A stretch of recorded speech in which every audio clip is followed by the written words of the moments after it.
வணக்கம். இந்த ஞாயிறு குருத்தோலை ஞாயிறு. வருகின்ற கிழமை முழுக்க நாங்கள் புனித வாரம் என்று சொல்லி கிறிஸ்துவனுடைய பாடுகளோடு மிகவும் நெருக்கமாக பயணிக்கின்ற ஒரு காலம்.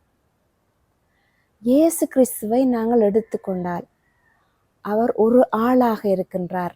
அதாவது திரித்துவ கடவுளுடைய இரண்டாவது ஆளாக, தந்தையினுடைய விருப்பத்துக்குரிய மகனாக திரித்துவ கடவுளாக இருக்கின்றார்.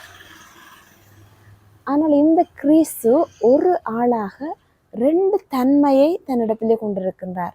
ஒன்று கடவுள் தன்மை, மற்றது மனித தன்மை.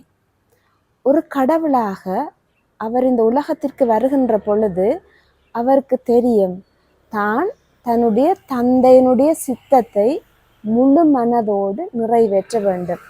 அதாவது பாவத்திலே இருக்கின்ற இந்த உலகை மீட்டெடுக்க வேண்டும் என்பது அவருடைய பொறுப்பாக இருந்தது.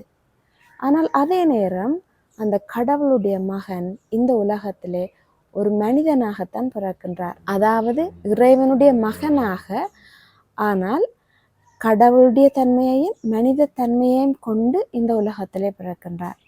ஆகையால் தான் நாங்கள் இயேசுவனுடைய வாழ்க்கையை பார்த்தோம் என்றால் அவர் எவ்வளவு தந்தையினுடைய சித்தத்தை நிறைவேற்ற வேண்டும் என்பதிலே முழு உறுதியாக இருந்தாரோ, அதை தெரிந்து வைத்திருந்தாரோ, அவ்வளவுக்கு தன்னுடைய மனித நிலையிலே அதை நினைத்து அவர் கவலைப்பட்டிருக்கின்றார், பயந்திருக்கின்றார், அதை ஏற்றுக்கொள்ள தயங்கி இருக்கின்றார்.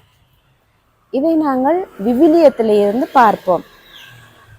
நாங்கள் விவிலியத்திலே பார்க்கின்றோம், அவர் சிறுவனாக இருந்த பொழுதே தன்னுடைய தந்தையுடைய சித்தத்தை நிறைவேற்ற வேண்டும் என்பதிலே தெளிவாக இருக்கின்றார். தன்னுடைய பாடுகள் மரணம் ஊடாகத்தான் இந்த மீட்பை மக்களுக்கு கொடுக்க முடியும் என்பதை அவர் தெரிந்திருந்தபடியாலே தன்னுடைய மரணத்தை குறித்து சீடர்களோடு முன்குறித்தே அதை பற்றி கதைப்பார்.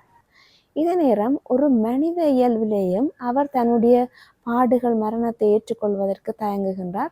சாதாரணமாக ஒரு மனிதனாக எங்களைப் போலவே இந்த விவிலியத்திலே அவர் தன்னை வெளிப்படுத்தி இருப்பார். அதாவது நாள் முழுக்க வேலை செய்து நாள் முழுக்க தன்னுடைய பணிகளை முடித்த பின்னர் அவர் நித்திரை கொள்ளுவதற்கு விரும்பினார். படகிலே குறட்டை விட்டு நிம்மதியாக தூங்கினார் என்று நாங்கள் பார்க்கின்றோம். பாலநிலத்தில் 40 நாட்கள் தவம் இருந்த பின்னர் அவர் பசியுற்றார்.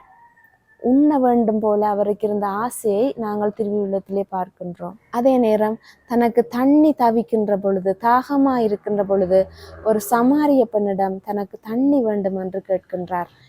இன்னும் பூங்காவனத்திலே தன்னுடைய பாடுகளுக்கு முன்பதாக செபிக்கின்ற பொழுது மனம் கலங்கியவராக வியர்வை இரத்தமாக சொரிய தன்னுடைய தந்தையிடம் கேட்பார், இத்துன்ப கிண்ணத்தை என்னிடமிருந்து அகற்றிவிடும் என்று கேட்பார்.